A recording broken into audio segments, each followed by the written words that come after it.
With me, I've got a man that a lot of people want to talk to, the Finance Minister of Zimbabwe, Mthuli Ncube. Thank you very much for taking your time here. Thank you. How difficult is it to sell Zimbabwe, bearing in mind the headlines we're seeing and the terrible things that are happening in your country right now? Well, out here, whoever I speak to do understand what Zimbabwe needs to do in terms of economic reforms, that these reforms are necessary. So it's not been difficult at all to convince anyone about the reforms that we need to push through. Of course, sometimes it's not easy to sell this to Zimbabweans, but really we're calling for them to be patient. We need to work together. We'll triumph together. We'll build a better country together.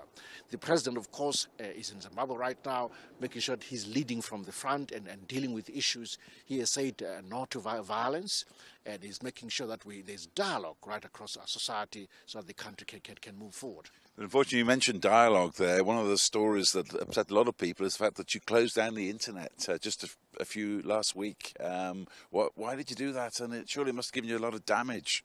Oh, that was a temporary and tactical, instrument that we used to try to manage the insurrections, the protests. But quite clearly, the internet was a tool for organizing. So what you do, obviously, as law enforcement agencies, make sure you use every tool to try to manage the situation. And it's been opened, But foreign investors might say it's also a tool for business, which was missing for no good reason. No, only for a couple of days, really.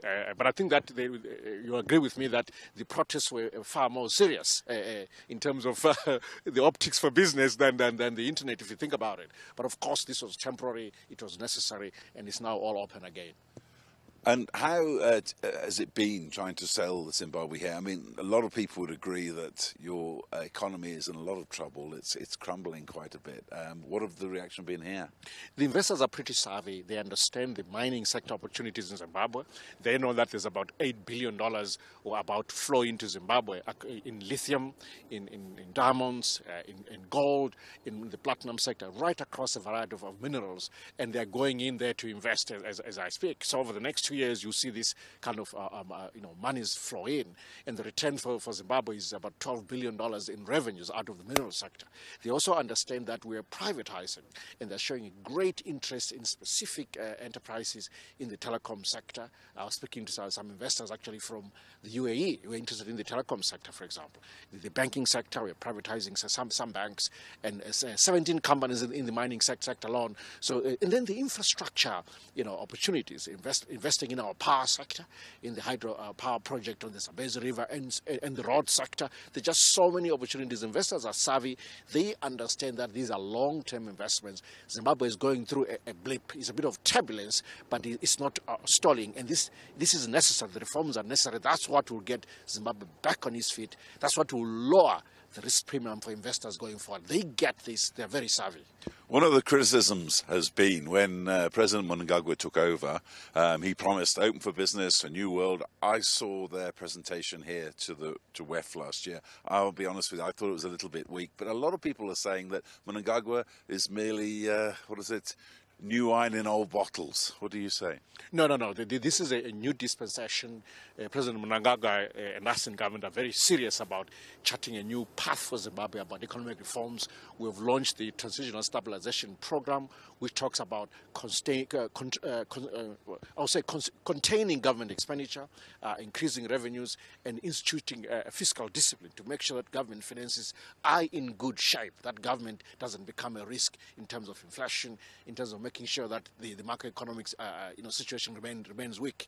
We're very serious about monetary sector reforms. We're serious about dealing with the current account deficit. We're also very serious about paying off our debts globally so that we can improve Zimbabwe's credit standing globally. Well, the investments in agriculture, in mining, in privatization, that I already mentioned, we're very serious about that. We're determined to be an upper middle income country by 2030. That's what Mr. Mnangagwa, President Mnangagwa has been pushing all along. We all believe in it, and we're walking the path, the right.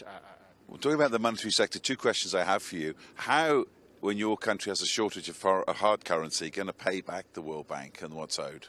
Oh, indeed, we are looking for external credit lines, external resources from our partners, and we've got very good partners about this. There's a lot of goodwill for Zimbabwe, and we'll talk to them to see how they can assist us to pay off these loans to the AFDB and the World Bank. Of course, we know how it works. There's a whole mechanics in terms of how it works, and we're looking for that top up at the moment to make sure that we can fulfill, paying off these debts. Of course, there's a process. First of all, we have to come up with a blueprint, an economic reform program, which is the Transitional Stabilization Program, which has been well accepted, has been supported internationally, but also locally within Zimbabwe. The second stage now is to show some progress in implementing that program through the budget as an implementation instrument over the next few months, and then we get into deeper engagement on arrears clearance for the World Bank and the IMF. And what about... We move on to phase 2 in terms of the Paris Club debt. And that's one other one I want to touch on before we finish here, is that what about your monetary system? You've still got these bond notes. I've had eyewitness accounts, people saying that people have a full-time job exchanging bond notes for dollars, which are not one-to-one.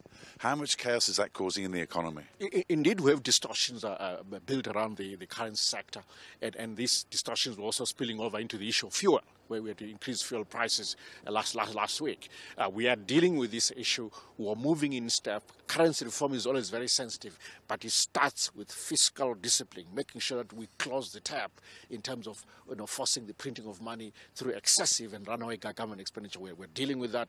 We're dealing with curtailing demand in terms of excessive imports, in terms of the current account deficit. We're doing all of that. And so we're building slowly towards currency reform in the future, and we will, in the fullness of time, introduce a domestic currency because you cannot be competitive if you're using a foreign currency and one that is strengthening, such as the US dollar. But one question I have for you there is that how are you going to build up the reserves that you need to get back your own currency? And surely to go to the World Monetary Union, it's going to take 2, maybe 3 years before you get your dollar back. No, what we need to introduce a domestic currency is really long-term credit lines, and of course the building of reserves. The combination of the two will give us the resources to be able to back up any currency that is launched in future.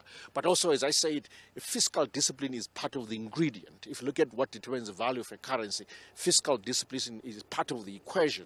So fiscal discipline, the resources together will give us the right fundamentals for us. And speaking about financial systems, how likely is it that you will look to South Africa for credit lines and for financial help? No, we always cooperate with South Africa. We cooperate at different levels through trade, through financial resources flowing in the direction of Zimbabwe for sure. We already have that in place, by the way. There's already an arrangement between the two central banks in terms of inter-central bank flows into Zimbabwe. That's not new. We're looking to see if that could be increased. So this is normal discussions. Those are ongoing. We don't know where it will end up in terms of the size of resources that we've requested. Certainly, so some of the reports that we are seeing that South Africa denied Zimbabwe this and that was a conclusion too soon, I must say. We're continuing to have dialogue, and we're really pleased with the support. You're saying those reports are not true? No, the conclusion is premature. We're still having discussions. We haven't concluded. South Africa hasn't said no. We are carrying on with dialogue, with discussions to see how we can cooperate, and they can assist us in this regard. Now, you mentioned fiscal discipline there. Surely that means spending cuts, government, and that could make life even harder for the people who are protesting on the streets now. We're already implementing those in terms of reducing the size of the civil service. We all took a 5% pay cut as government officials, starting from the president right through the ministers, deputy ministers, head of parastatals, to show that we're serious about meeting the people of Zimbabwe halfway. We're serious about making sure that we enforce the retirement rules, making sure that we cut back on waste generally. We've said that, look, we also delay the purchase of cars and vehicles for ministers and senior civil servants, for members of parliament. So we're very serious about cuts in the public sector. And I have one last political question for you. A lot of people have been saying that government of national unity is the answer for Zimbabwe in these difficult times. What do you say? Oh, I cannot comment on that. Not being the political leader, that can only be left to the president to mull over. But let me say this: ZANU-PF did win the election. They have a majority in parliament. There was a constitutional hearing after the challenge on the presidency, and the court actually confirmed his victory. So well, I'll leave it at that. But that's a question that we left to others more senior than me. Now, in other news, Zimbabwe's Finance Minister Mthuli Ncube has responded to protests seen in his country. President Emerson Mnangagwa had to cancel his plans after violent protests over a steep fuel price hike. Ncube spoke to ENCA's senior reporter Annika Lassen on the sidelines of the World Economic Forum in Davos in Switzerland. We've managed to find the Zimbabwean Finance Minister, Mthuli Ncube, who is joining us now. Remember that Zimbabwean President Emerson Mnangagwa decided to cancel his trip at the last minute to attend to domestic concerns, but Zimbabwe still has a delegation here. And as they are one of our closest neighbours, we like to keep a close eye on exactly what is going on in our neighbouring country, because as our President has said, stability in Zimbabwe is imperative to stability in the region. Minister Ncube, thank you so much for joining us, and we're most appreciative of your time. Thank you, Annika. What is happening between South Africa and Zimbabwe? Are the two countries talking? Oh, the two countries are talking, and they are always talking, by the way. We know that we have excellent relations that go back decades. Most favored nation, status arrangements. Basically, that's what it is. We have a bilateral, binational commission between the two countries. We have a relationship between the central banks, and now we have a very strong relationship within the ministries of finance. So really, we are talking continuously to see how South Africa can be more supportive of where Zimbabwe wants to move in terms of its economic reform agenda, and we continue to talk. And so far, so good. You've seen the comments from President Ramaphosa, which has been very positive, and we thank him for that. The comments from the Minister of Finance, Tito Mboweni. I just met with the President briefly, Ramaphosa, this afternoon. I had coffee with the Governor of Central Bank, Lesetja, Khanyago, and yesterday I met with Tito Mboweni. So we continue to enjoy these warm and supportive relations. I would say our relationship is excellent. Has there been any promise for short-term credit to make sure that you can help write off your $4.7 billion loan? Well, we continue to have a dialogue. We continue to have discussions. We're really at the beginning of those conversations, so to say. We'll see how things evolve to see how South Africa could really become a partner in making sure that we can deal with our arrears clearance. And by the way, it's not just about South Africa extending resources or whatever. It's about South Africa also giving us the support we need internationally within the Bretton Woods institutions, within the Paris Club family of creditors to Zimbabwe. That support, that extra voice coming from Africa, from the region, from South Africa, is needed for us to successfully restructure our debt globally. Are you having to deal with the reports that came out of Zimbabwe 2 weeks ago of a brutal crackdown, of a internet shutdown, altogether severe and quite serious domestic problems? How are you dealing with those here at the World Economic Forum? Well, you know what? The President of Zimbabwe has been very clear as of yesterday when he arrived that, look, violence has no place in our political space, in our dialogue across the divide, and is calling for us to close that divide through peace, through unity, through dialogue. He's very clear about that. He said there's no place for violence, and in a sense he's leading from the front and is leading the government in that direction, a more peaceful environment and calm. And by the way, there is calm right now. You mentioned the issue of the internet. This was just a tactical instrument, a tactical maneuver to try to contain the situation. It was not it was temporary. It was not an issue of permanency. And look, after a couple of days or so, the internet is back and is back to business. It was just a simple way to try to contain the situation. And I think let's say that it kind of worked somewhat, or rather it contributed to stabilizing the situation. But how would that contain the situation? It seems that shutting off the internet is almost a human rights abuse. I mean, it's preventing your people from communicating with the rest of the world. No, the first priority was not so much thinking about communicating with the rest of the world. The first priority was, is the internet being used as an instrument for mobilizing some kind of insurrection? So you know, the role of law enforcement agencies is exactly that, which is to control those kind of things, bring order. But what's the priority is to protect the innocent, protect property, because property was being looted. And I think they were wondering, how is this all being organized? It seems so well organized, given the power of social media and the internet. So I think there was a feeling that perhaps this is one instrument that can be used to try to stabilize things. And I think it had some effect. And I think that it was probably the right thing to do. But it was temporary. As we said, it was absolutely temporary. And this, I guess, is not something that will be done often. Unless, again, there's obviously a very similar, very violent situation. And of course, we all thought that this was uncharacteristic in terms of the extent of the violence on the streets. It was very unusual.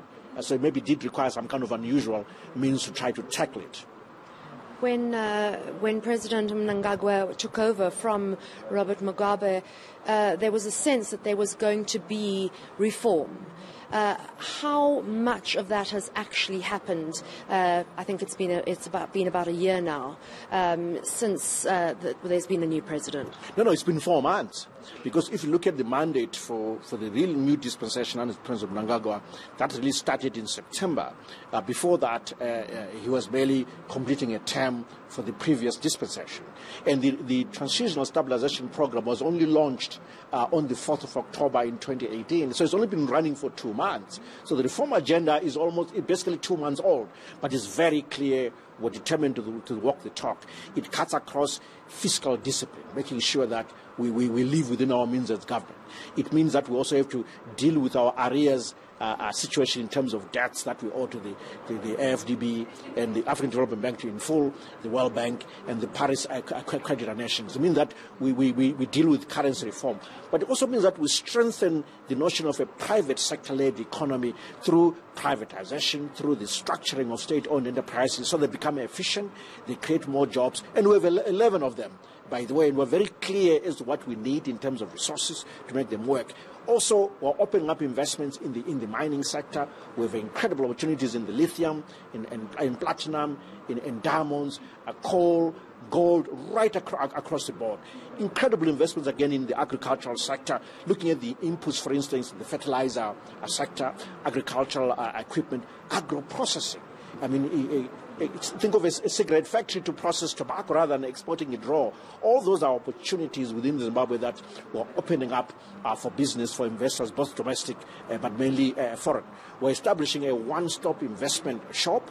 Hopefully, investors will find this an easy way to enter into the country. We're just making it easy to do business. We removed the indigenization law, which was compelling investors to make sure that they can't go above 51% in terms of investment. We dealt with that. Now they can own 100%, except in the diamond sector, where we've limited that. But again, who knows what will happen in the next few years. So we're opening up this space for investors. And investors are savvy, they're sophisticated. They do understand that doing reforms, walking the talk on that, will cause turbulence. There's turbulence, but it's not stalling.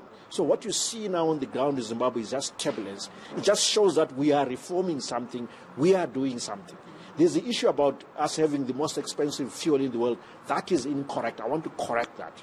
Basically, what was happening was that our fuel in Zimbabwe was being bought for something like 40 cents a litre and then being sold internally, but also externally in other countries. We get truckers coming, and I'll be very direct, let's say out of South Africa or somewhere else, with extra tank space for petrol, and then they'll fill up in Zimbabwe and all their way to Zambia, and then offload that petrol in Zambia and make money, easy money, by the way. You're buying something for 40 cents, reselling it for $1 plus. So we close that arbitrage opportunity. That's what the petrol price was about. If you look at it really in real terms, the petrol price is just above $1 hard US. So it's not expensive at all. But can you guarantee fuel supply? Well, we have to work on that. Zimbabwe is quite obviously a currency shortage issue in terms of foreign currency. But believe it or not, what's happening is that Zimbabwe, if you look at currency inflows, foreign currency inflows, we have enough of that. The issue is that it is not being netted by the financial sector, by the monetary sector, for it to apply to those industries that are net users of it, such as the fuel sector.